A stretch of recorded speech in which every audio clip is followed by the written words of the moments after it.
Okay, this is Tim Cain, Design Fallbacks.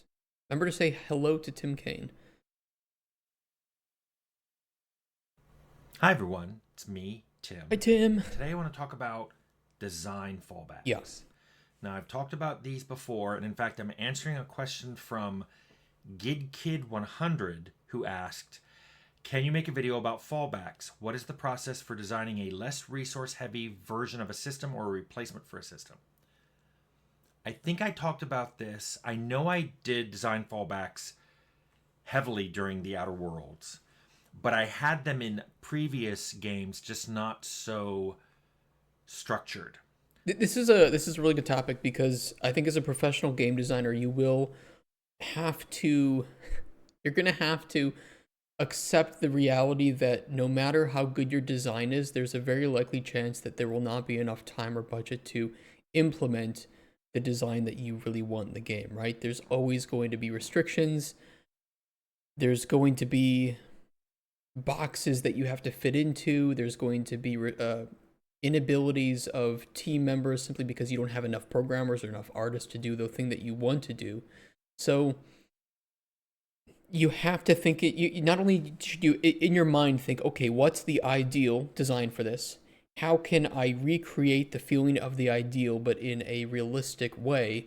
And if we can't even do this, what is the fallback? What is the system that we can do that will be like the minimum viable, although again I hate that term.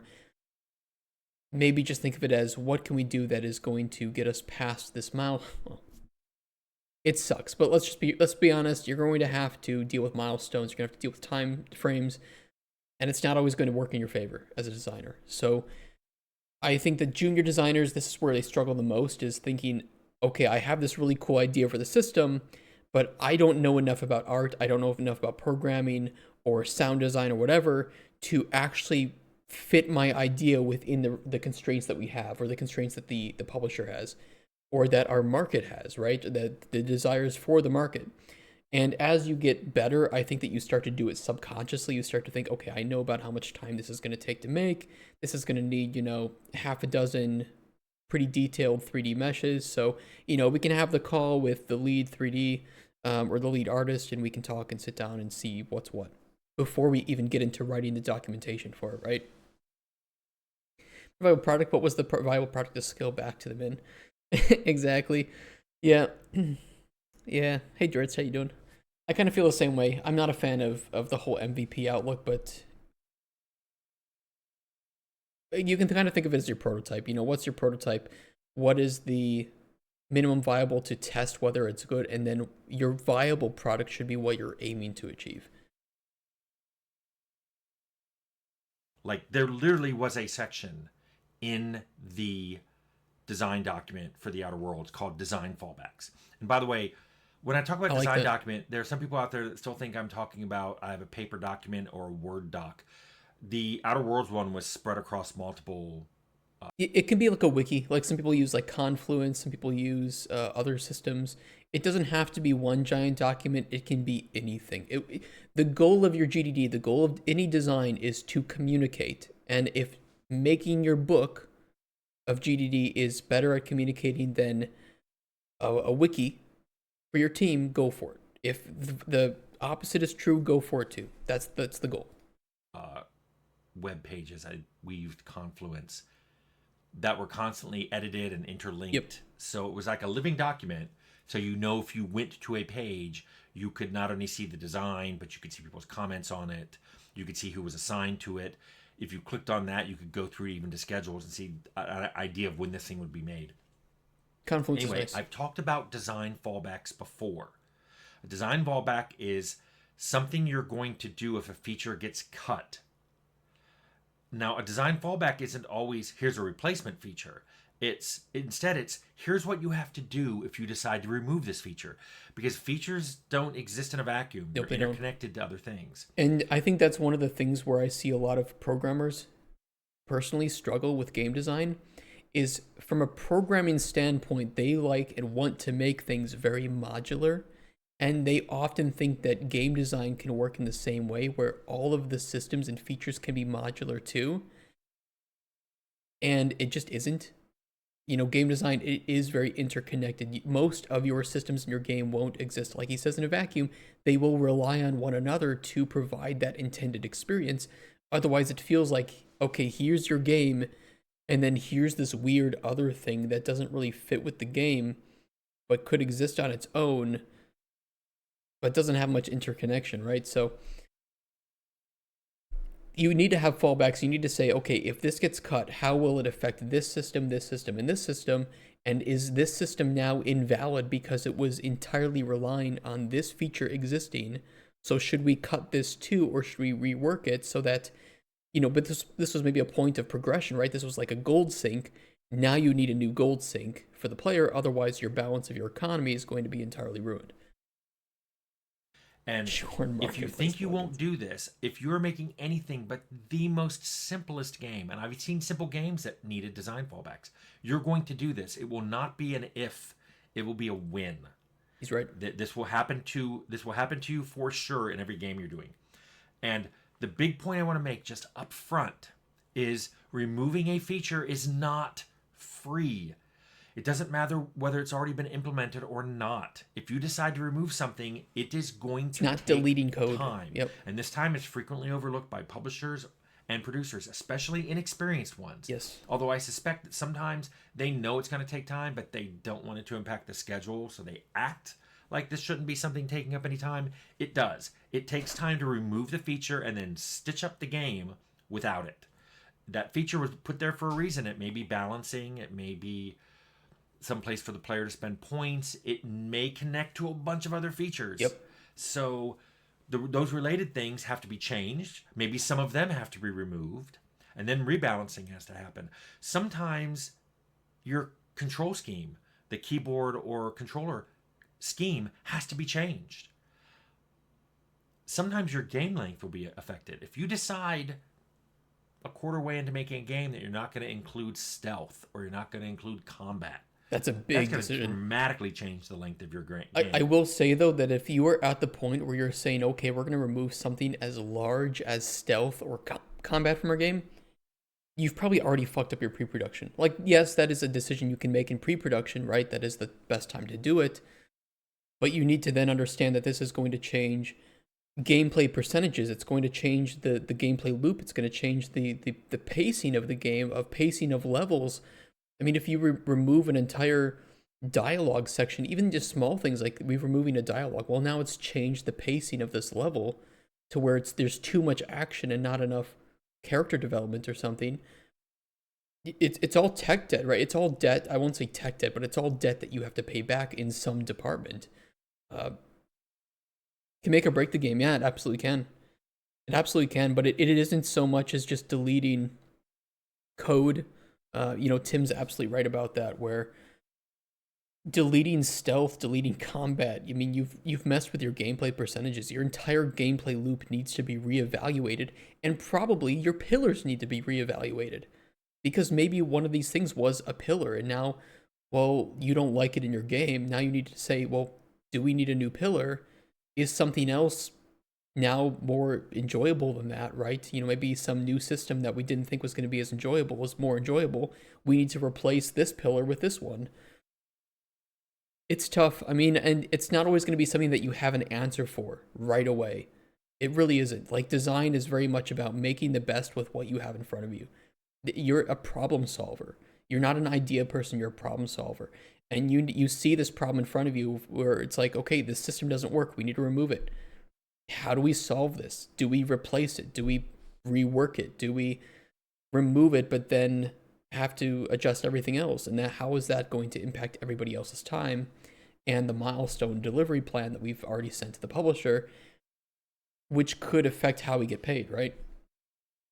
It's bad, but that's why you spend most of your time or I wouldn't say most of it, but you spend a good amount of time in pre-production to eliminate those potential issues. With us, when we started Colden Chronicles a year ago, we didn't think potion combat would be that great. We thought that we wouldn't need to be able to throw potions and to have enemies and stuff.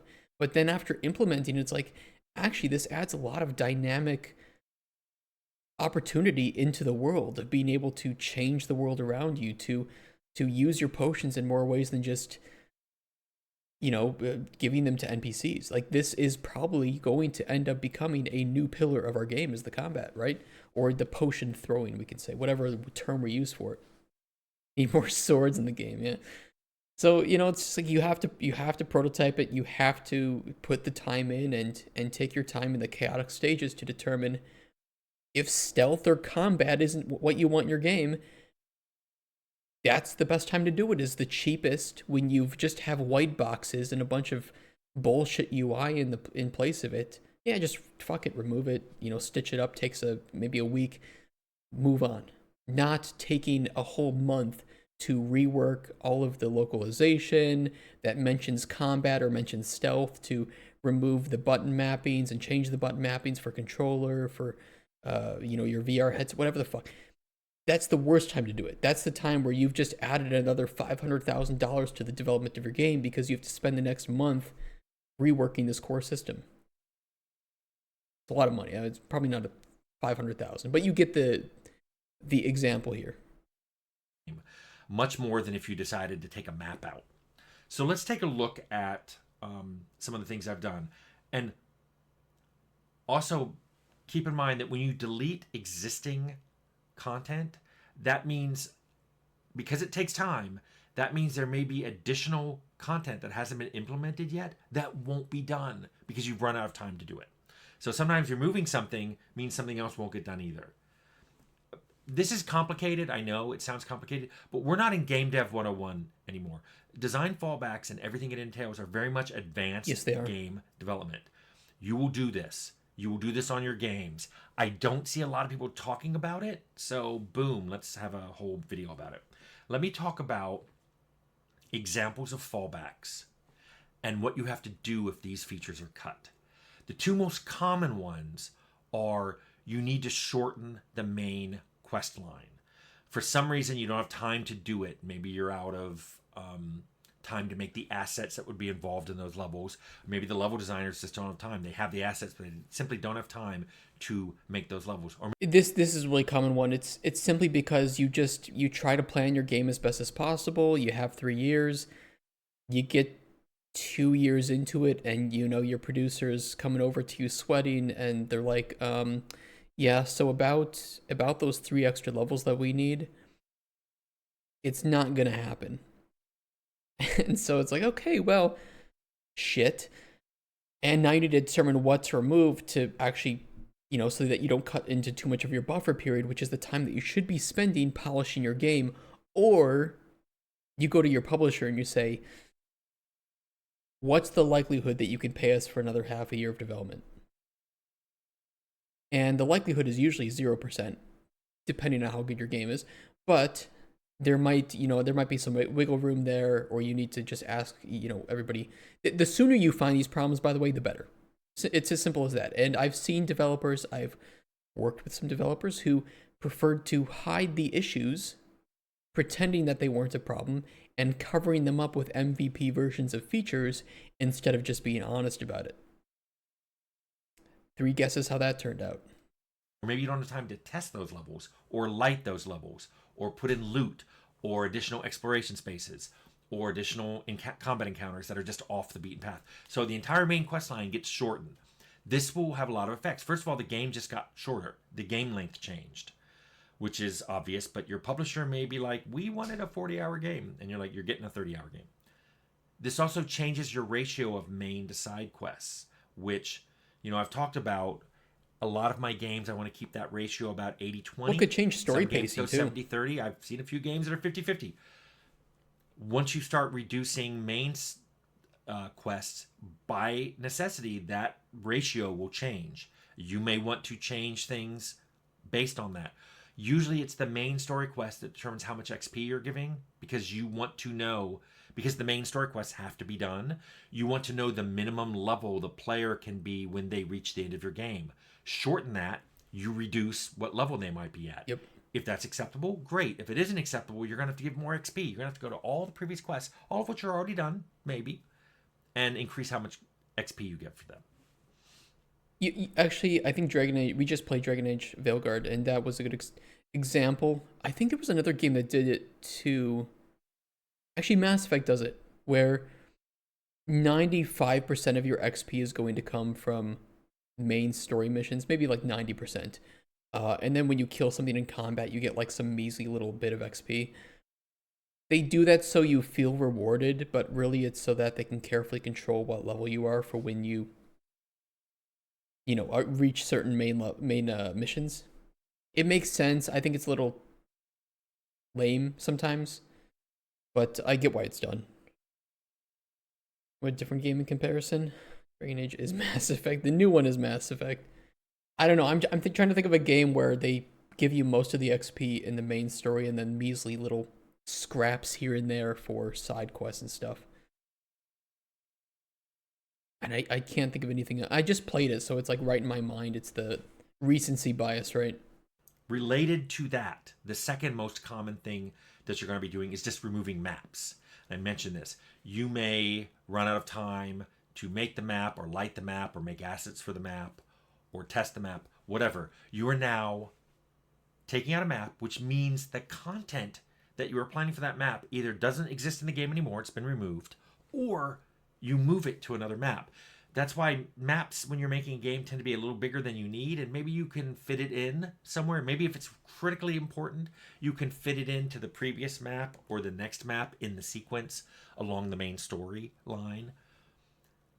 Note that this will increase the density on those remaining maps. Yes. Which is something you're going to have to think about. Do you want it to be this dense? Do you want these points of interest to be this close together? Do you want it to feel like there's not a lot of buffer between like different encounters, and it will change the pacing of your game. And note that pacing is critically important. Think of how many players loaded up Dragon Age Inquisition and got stuck in the hinterlands. Raise your hand if you got stuck in the hinterlands because you're like me, you try to complete areas when you go to them, and they designed the hinterlands to be like Skyrim levels of large, and it just gets tiring. And they don't really tell you like, hey, leave the hinterlands because you're gonna come back here a lot in the future to do other stuff, and you can. I'm not stuck there because I didn't know, but I mean fair. But the hinterlands was notoriously massive with like 20 hours of content in Inquisition, and it's the first area that you get shown, and it's also the most boring. It feels like you're playing an MMO. Like that's the design of the quest in that region. So yeah, I mean having different map sizes can negatively alter pacing quite heavily. I do think that Veilguard to an extent did that better actually. Did a good thing with my progression system and made it super extendable, modular, and I can use it anywhere from classes to crafting, gathering.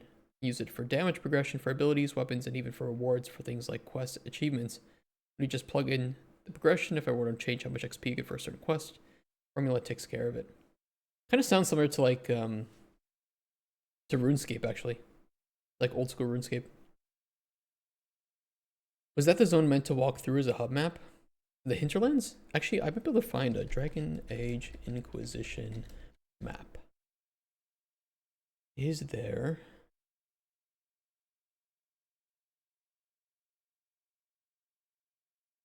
Hinterland. I don't think this will give a good scale.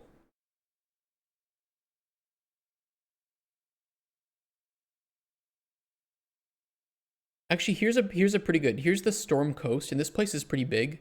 But look at the Jesus fuck off. Look at just the number of points of interest on this. And it's like, okay, there's some things to do. It's not too dense. And then this is the hinterlands.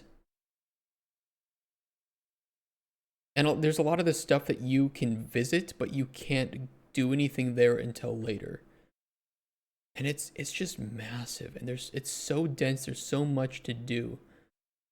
Fuck me running, yeah, it's exactly what it feels like. And almost none of the other places really give it that same, like, look at this, even this place, it feels as dense as the Storm Coast.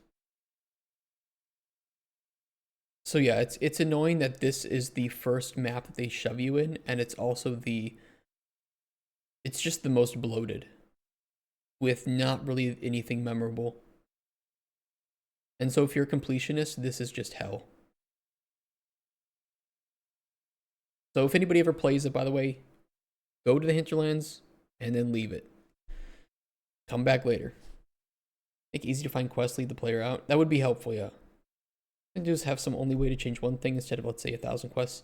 Yeah, it's like, do you want to change a million things or change only one thing? And yeah, it's just balancing through the easiest thing to change, which is usually the lower number, the smaller number of things to change. Darkest Dungeon was similar. I had like 300 enemy subtypes, 10 hero classes. Yeah, I'm gonna rebalance the classes when I need to make balance changes, not the 300 enemies. Um, See the previous one where I talked about the game length being changed and the main and side quest ratio being changed. Removing maps will do that too. Now, here's some other things that you may end up doing in your game and how I think you have to handle it. Okay. Sometimes you may decide to remove melee. I've seen games that start with melee and ranged combat, and melee's not being used very much. It's not well balanced against range, and they decide to get rid of it. I mean, it's fine. That's a choice. It's mainly a game about guns anyway. Okay. Just so you know, that means skills are going to be lost. Yep. All the melee-related skills, which means you need to rebalance all the effects coming from attributes into skills. But you have to change AI too. You need to redo the number of skill points you get when you level up, because there are fewer skills to buy into. You're going to have to remove all the perks and all the flaws and all the items in the game that are related to melee. So all the melee weapons are gone. You may want to question, though, do NPCs still do melee? Do you still want people coming at you with knives and swords and hammers? Even if the player doesn't use those, you have to decide. And then again, because melee's gone, you're definitely going to have to remap your control scheme. That all takes time. Another thing that I see commonly happen in games is you decide to change or remove mini games. Mini games are when you have a skill and there's associated mini game that you have to do. Mini games are usually by design a little bit more modular, where if you want to just turn it into an instant action, you can. Those are easier. If you have to remove a mini game, that's at least a little bit nicer, right? Created enemies, were they just variants? They had affixes. So like a bleeding enemy would cause bleeding when he hits you, or a royal enemy had increased stats but better loot drops. Or some of them changed AI. Inspired by ARPGs like Diablo and stuff. See if the skill is successful. These are really common for like lock picking or hacking. You need to decide if you don't have time to implement them, or you decide they're not fun, or you're just going to remove them or change them. Well, you're going to have to check to see if the way the skill was used still makes sense without having a mini game associated. Maybe you should have other things involved, like do you want to still be able to walk up to any computer and use it, or will there be a minimum skill required, and if you click on the computer it says, sorry, you're not skilled enough to use this computer.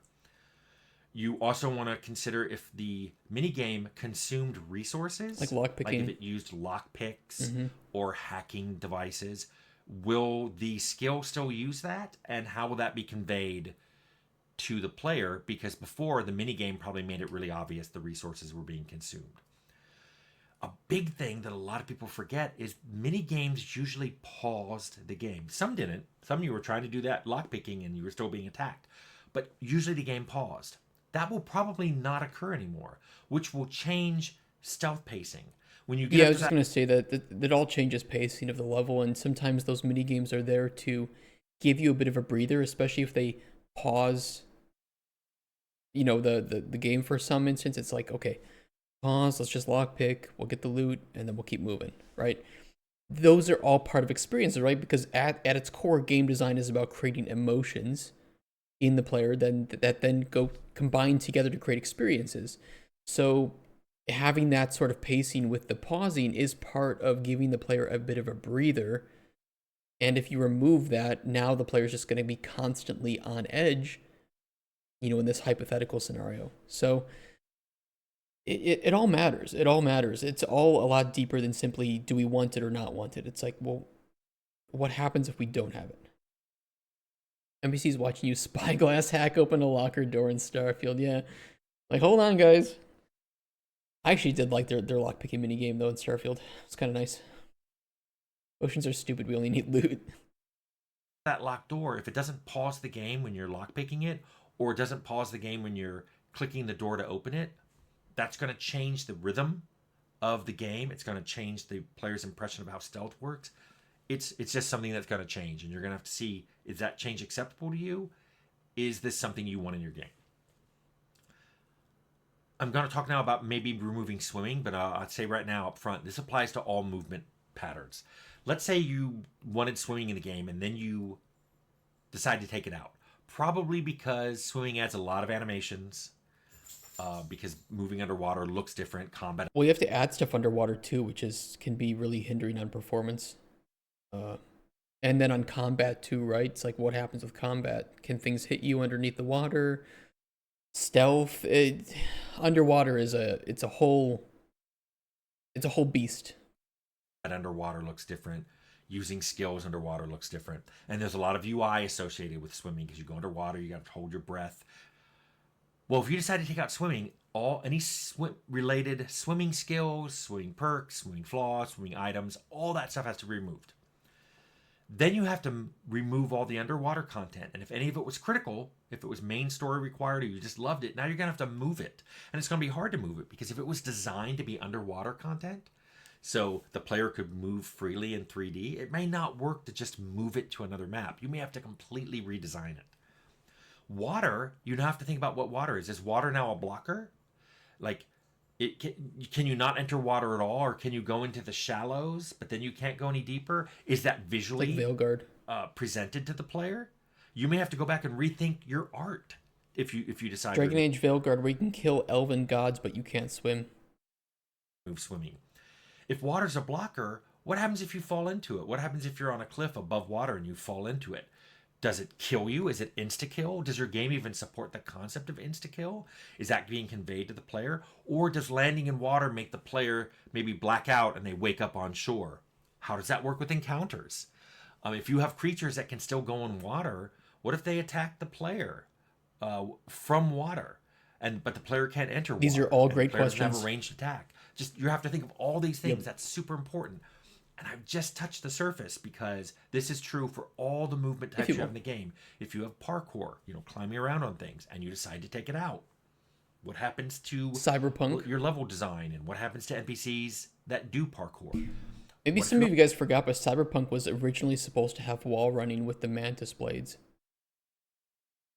Flying in the game, and then you decide to take it out. Can some enemies still fly? How do you attack flying creatures? What does this do to places that were originally designed to be reachable only through flight?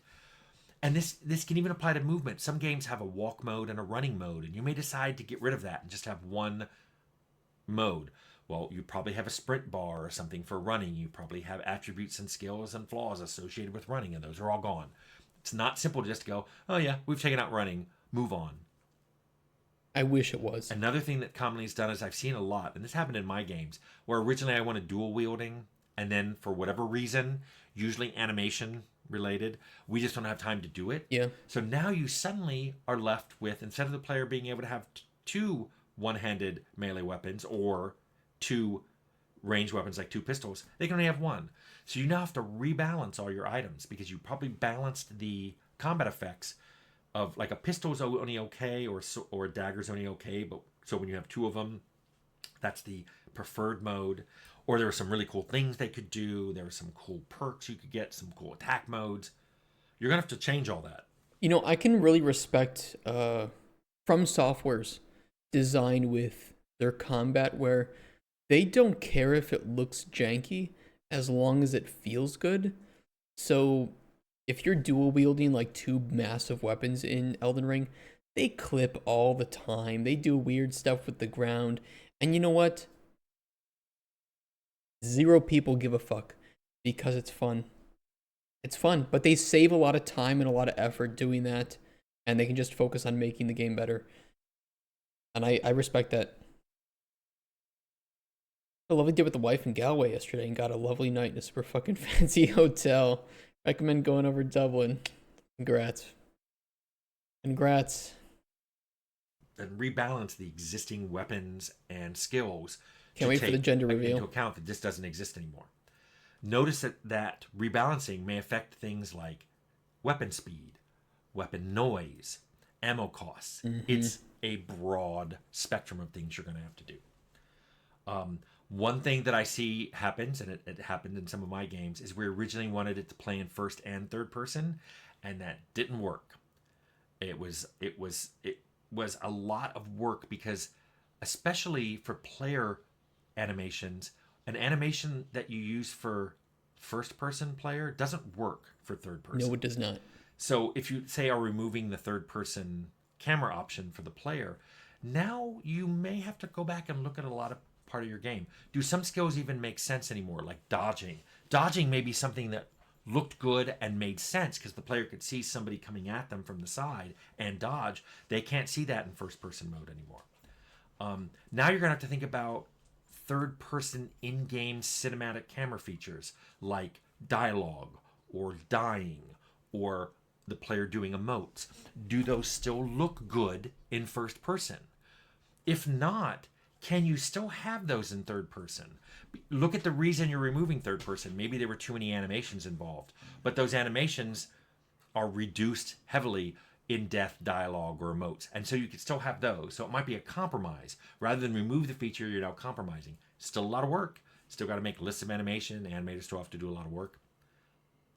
But it may be that instead of removing the feature, you have a fallback of we don't have third person camera everywhere, but in certain cases we do. A couple features that I've talked about whole videos about. Maybe you've decided to remove ammo from the game. Maybe you've listened to the people on your team who hate ammo, hate different types of ammo, don't get upset that their bow or their gun runs out of ammo, and you decide to get rid of it. Well, you're definitely going to have to rebalance Veilguard. all your ranged weapons because ammo should have been part of the balancing concerns. Maybe this weapon has heavy ammo. Maybe this weapon has expensive ammo. Can we talk about that? How Veilguard just, it seemed to like they wanted to remove every single friction point with their game, and it feels like a junior designer was like, oh, people get frustrated when they interact with blank, so let's remove blank. And they never stop to ask themselves if frustration is sometimes a good feeling. Like I think there's constructive frustration and destruct. Maybe this is my juxtaposition gratification moment. I think there's constructive frustration and destructive frustration, if we want to use those terms. Sometimes it will motivate the players, and sometimes it will demotivate the players. I don't seem to have normal people stories. What are you guys talking about? Nice shirt, when she's awesome, so hilariously locked in. Dude, congrats. Being with her motivated me to sort my pennies and allocate them and get fancy cards and stuff. What an adult you are. Jesus. Your designer questions are what big studios like because it makes it easier for them to cut costs. Maybe this weapon goes through ammo quickly and has a long reload time. Those are all gone. More importantly, ammo was probably a money sink. And as I've said over and over again in a lot of my videos, it's hard to come up with money sinks in your game. That's why economies is hard to balance. Yes, they are. It's the hard part is coming up with money sinks that the player has to do. Because if you're playing a I like character the definition melee, of Blister D. hey, ammo, you never had to buy ammo. In fact, ammo was a money source for you. You found ammo and just sold it because, hey, you use a sword. Yep. You're going to have to rethink what to do when there's no ammo in your game. And then similarly with encumbrance. I have a whole video on encumbrance. But if you decide I'm not going to have encumbrance in my game anymore, you're going to have to rebalance attributes. You're going to have to remove perks and flaws that have to do with encumbrance. You're going to have to make a full pass through all your existing items and any system that uses items like crafting to try to decide what you're going to do now that you don't have encumbrance. Your UI will probably have to be redesigned. It is a lot of work. So I hope I've come to the end of my list. I hope this made you realize how difficult design fallbacks are to make, how difficult it is to actually implement a design fallback when the time comes, and it will come. It's not an if, it's a when. If you make any sufficiently complex game, you will eventually have to make a decision to remove feature or remove a content and then fall back. Yep. So my conclusion here for you is please design these fallbacks early and put them in your design document. so other people can read them, And you don't forget comment on about them them, too. and then when you need to use them, and you will, you can just pull that ripcord as quickly as possible, get the work done, get that work behind you, rejuggle your schedule to see now what you have time left to do, and move on. Whew. That was a long discussion of design fallbacks, but I hope you found it useful. It was a very good discussion. Another great video. Yeah, design fallbacks. It's one of those things that he's right. If you're a junior, don't feel bad if you can't really get a grasp on it. You know, that's part of learning. And even experienced designers struggle with it all the time. It's, you know, it's just you're working in the moment. You have different scenarios. Even if you're making the same genre of game, the factors and the pillars might be completely different. The audience might be slightly different. The team might be different, and all these play a role in what you can and can't do, and with what time you have available to you. So, well, the dog snores in the background. Yeah, yeah. It's good. I mean, it's something to think about, and it's something that I agree. I don't think people talk about enough. So this was another great video from Tim. If you guys like this one, go give him a big ol' like and smooch on the mouth. And if you're watching on YouTube, thanks for watching that one, and we'll catch you in the next one. Bye-bye, YouTube.